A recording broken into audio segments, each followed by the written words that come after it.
Hello hi friends, నేను మీ జయసుధని. ఈరోజు recipe వచ్చేసి ఆలు 65 ఫ్రై.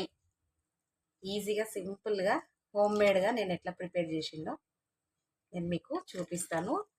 నేను చెప్పిన విధంగా ఫ్రై చేస్తే పిల్లలు పెద్దవాళ్ళు అందరూ మంచిగా ఇష్టపడతారు, ఇష్టంగా కూడా తింటారు. ఓకేనా? చూడండి, నేను ఫస్ట్ ఆలు ఏమి ఉడికించి చేయలేదు, పచ్చి ఆలుతోనే చేసినాను. చూడండి, మంచిగా ఇట్లా ఫ్రై కూడా అయిపోయింది. ఓకేనా? సో ఇప్పుడు మనము ఆలుగడ్డ ఫ్రై అనేది ప్రాసెస్ స్టార్ట్ చేసుకుందాం. ఈరోజు ఆలుగడ్డ ఫ్రై. సో ఆలుగడ్డ ఫ్రైకి నేను స్టవ్ వెలిగించి ఒక గిన్నె అయితే పెట్టుకున్నాను. సో ఆలుగడ్డ ఫ్రైకి సరిపడా ఆయిల్ అయితే యాడ్ చేసుకోవాలి. ఓకేనా?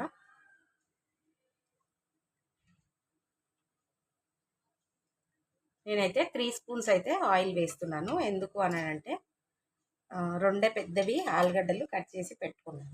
ఓకేనా? సో క్వాంటిటీ చాలా తక్కువ ఉంది కదా, అందుకనేసి 3 స్పూన్స్ అయితే వేసుకున్నాను. ఆయిల్ అయితే మంచిగా హీట్ అవ్వాలి. ఇప్పుడు చూడండి, ఆయిల్ కొంచెం హీట్ అయింది. 2-3 రెబ్బలు కరివేపాకు వేసుకోవాలి. ఇప్పుడే మనము ఆనియన్స్ కూడా యాడ్ చేసుకోవాలి. నేనైతే ఒక ఆనియన్ కట్ చేసి పెట్టుకున్నాను, ఒకటి యాడ్ చేస్తున్నాను. మంచిగా ఇవి ఫ్రై అయితే చేసుకోవాలి. ఇవి ఫుల్గా గోల్డెన్ ఫ్రై వచ్చేదాకా అయితే ఫ్రై చేయొద్దు, నార్మల్గా కొంచెం ఫ్రై అయితే చాలు. ఆనియన్స్ ఈ విధంగా ఫ్రై అయితే చాలు, ఎక్కువ అవసరం లేదు. ఎందుకంటే ఆలుగడ్డలు కూడా వేసుకొని ఫ్రై చేస్తాం కదా, సో అందుకని నేనేమైతే ఆలుగడ్డలు ఉడకపెట్టి పెట్టుకోలేదు, పచ్చి ఆలుగడ్డలే వేస్తున్నా ఫ్రైకి. ఓకేనా? ఇప్పుడు ఆలు యాడ్ చేసుకున్నాం కదా, సో ఇప్పుడు ఇది సిమ్లో మనము ఉడికించుకోవాలి. ఆలుగడ్డ అనేది మెత్తగా ఫ్రై అయ్యేదాకా ఉడికించుకోవాలి. ఓకేనా? ఇప్పుడు సిమ్లో పెట్టి నేను ఒక మూత పెట్టి ఫ్రై అయితే చేస్తాను.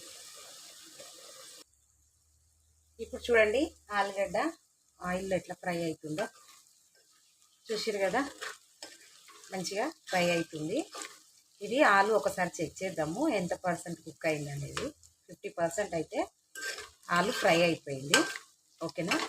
ఇప్పుడు స్పైసెస్ అయితే యాడ్ చేసుకోవాలి. మీకు తెలుస్తుంది కదా, ఇట్లా కొంచెం మెత్త పడ్డాకనే స్పైసెస్ అనేది యాడ్ చేయాలి, లేకపోతే మళ్ళీ అడగంటుకుంటూ ఉంటుంది. సో టేస్ట్ అనేది బాగుండదు. కొంచెం 50% కుక్ అయిన తర్వాతనే వేసుకోవాలి స్పైసెస్ అనేది. అల్లం పేస్ట్ 1 స్పూన్, అల్లం పేస్ట్,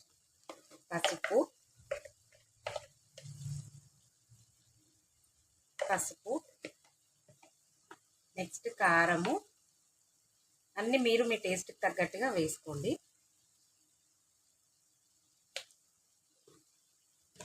నెక్స్ట్ ధనియాల పొడి కూడా 1 స్పూన్ వేస్తున్నాను. నెక్స్ట్ సాల్ట్ మీరు మీ టేస్ట్కి తగ్గట్టుగా వేసుకోండి.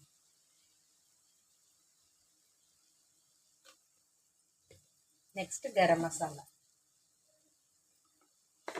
మసాలా కూడా 1 స్పూన్ అయితే వేసుకోవాలి. టేస్ట్ బాగుంటుంది ఫ్రెండ్స్, ఫ్రై కదా, సో అందుకని. ఇప్పుడు ఇవన్నీ మిక్స్ చేసుకొని మళ్ళీ మూత పెట్టి కంప్లీట్గా ఆలు ఫ్రై అయ్యేదాకా మనం ఫ్రై అయితే చేసుకోవాలి. సూపర్ అంటే సూపర్ టేస్టీ ఉంటుంది. ఆలు 65 లాగా టేస్ట్ ఉంటుంది ఫ్రెండ్స్. పిల్లలు పెద్దలు పప్పంచుకి చాలా బాగుంటుంది, ఇష్టంగా కూడా తింటారు. ఓకేనా?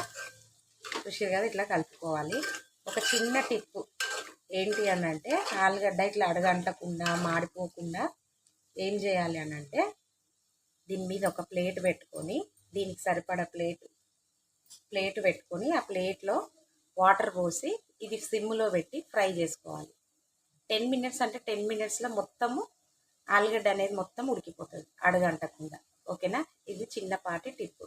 ఏ ఫ్రై అయినా ఫ్రెండ్స్, ఆలుగడ్డ ఫ్రై అనేది కాదు, ఏ ఫ్రై మనం చేసినా కానీ మనం అట్లా చేస్తే అడగంటకుండా మనకు పెద్ద పని లేకుండా తొందరగా ఫ్రై అవుతుంది. ఓకేనా? హార్డ్గా కూడా అనిపించదు, రఫ్గా ఇట్లా ఉంటుంది కదా ఆయిల్లో ఫ్రై అయ్యి, అట్లా కూడా అనిపించదు, మెత్తగా ఉంటుంది. పిల్లలైనా పెద్దలైనా ఈజీగా తినగలుగుతారు.